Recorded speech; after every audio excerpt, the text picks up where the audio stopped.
Joining us today is Freeman Michaels, who once starred on the soap opera The Young and the Restless. Believe it or not, he's now a weight release coach. That's what he calls himself. He's author of the book Weight Release. It's a liberating journey. And welcome to Advice for Life, Freeman. You look pretty good shape on your show, but you became kind of a pudgy guy. I did. Well, I have a 100-pound swing in my adult life. So from the days on Young and the Restless, where I was about 175 pounds, I ballooned to about 275, maybe 280 in those pictures there. That's not pudgy, by the way. That's bordering on obese. Well, I was obese, no question about it. And why did you, was there a reason that you finally determined that you became so overweight? Well, there's a number of reasons. I mean, for me, throughout my life, I used food to cope with stress or anxiety. It was my coping mechanism. So when I was restricting myself, I always called it sort of the binge after years of deprivation. Because you had to be thin as an actor. Yes, and I was actually underweight. I mean, I was sick all the time. At night, I'd smoke cigarettes, and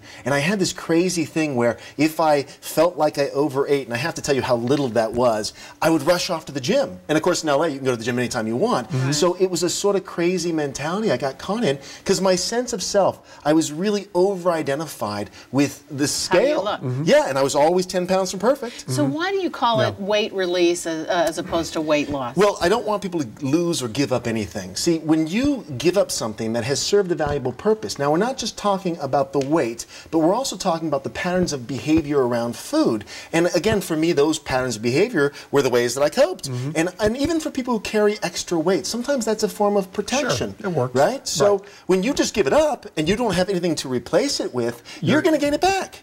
Right, or find some other compulsive behavior to replace it. No, that's exactly right. You know. That happens all the time. What made you want to eat? What made me, well, it depends. There's different foods. So tension, stress, I like crunchy and salty. Right. If I'm sad or upset, I like creamy and sweet.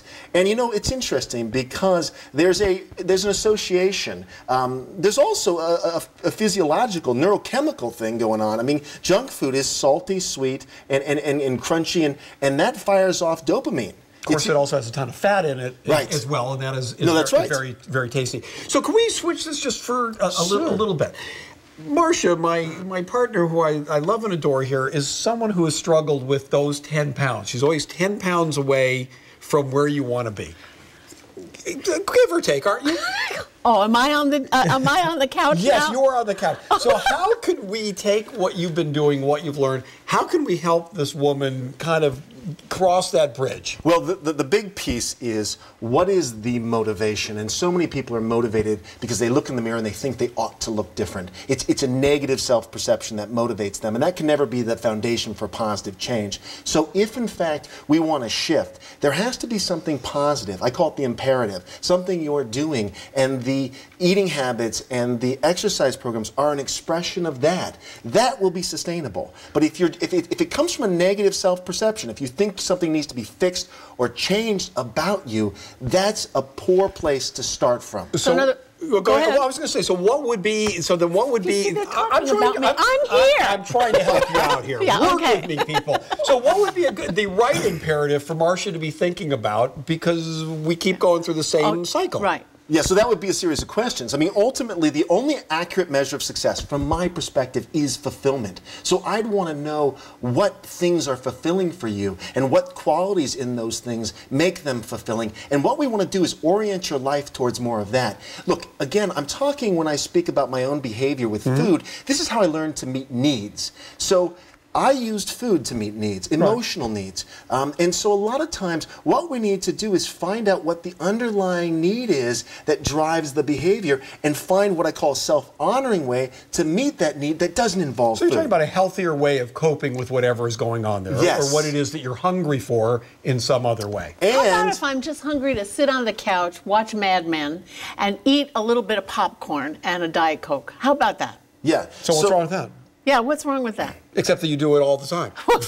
Well, whenever Mad Men is on, I definitely do it. I'm kidding. There's a couple things I actually do give tips, which is making food sacred. Oftentimes when we're watching TV or we're on the computer, we're distracted, so we're actually not conscious of what we're putting in our body. Absolutely. And then it's the worst way to be eating. Then you're not eating a handful of anything, because you don't even know. I mean, at least I don't know. Especially if I'm watching like the game, I start eating something. You know, I've got the rim around my lips of something orange, and that's the only way I know I've just ate a bag of Doritos, because I go unconscious. unconscious completely. Right. So the idea of making it sacred, the idea of food is being honoring your body, nurturing your body.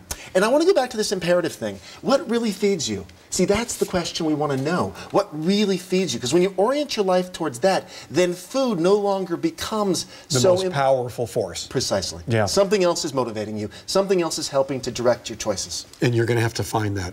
Thank you. But I do want to talk about a couple of things here because this will be of help to the people who are watching. You do have some kind of nutrition guidelines, aside from the idea that you have to think well of yourself and not think that you have to change anything. But for healthy purposes, you said that don't eat less than 1,000 calories. Well, the idea is you have to eat to release weight. And people are always a little confused about this, but it really just has to do with metabolism. So breakfast, of course, is the most important thing. Right. We eat within 20 minutes of getting up. We want to have a certain amount of protein, a certain amount of fiber. And can you eat a lot in the morning and not worry about it for the rest of the day? You can eat more in the morning. And there is actually, everyone's different. So this is not a one-size-fits-all. When I work with people, we set up a program in essence. Actually, they set up a program. So let me back off that. I give them guidelines, and they make choices. Because again, it has to come from them. If I'm telling them what to do, that's not honoring of them. This has to be their inner authority making the choices. And then we adjust it. So for you, honestly, I don't know. We'd have to sort of explore what was working for you.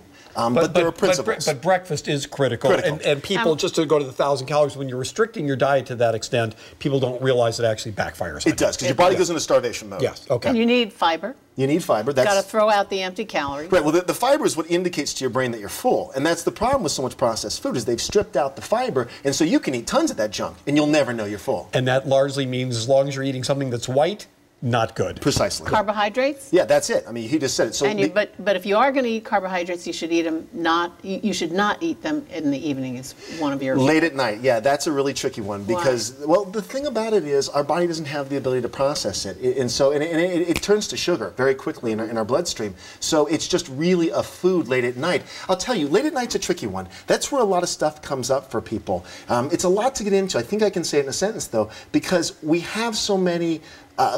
Things like rewarding ourselves at the end of a day, unwinding at the end of a day, and so much of that can have unconscious associations with food.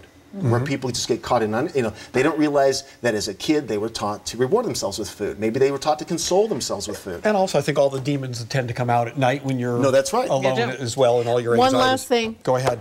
Water, not soda. Yeah, water is really critical, and we get soda, and not diet soda. I mean, I'm going to have to take away your Diet Coke. No, I love that Diet Coke. It's terrible. I love it. Yeah. Oh, this is a man who can deny himself. His psychology is denial, denial, because denial. I agree with Freeman's approach about taking care of your body and honoring it and putting good things into it. Just so basic. I honor my body too. With popcorn and Diet Coke. That's fine. Okay. Thank you so much for being with us, Freeman Michaels. The book is Weight Release, A Liberating Journey. And when we come back, how private is your child's computer and should it be off limits to you? Stay with us.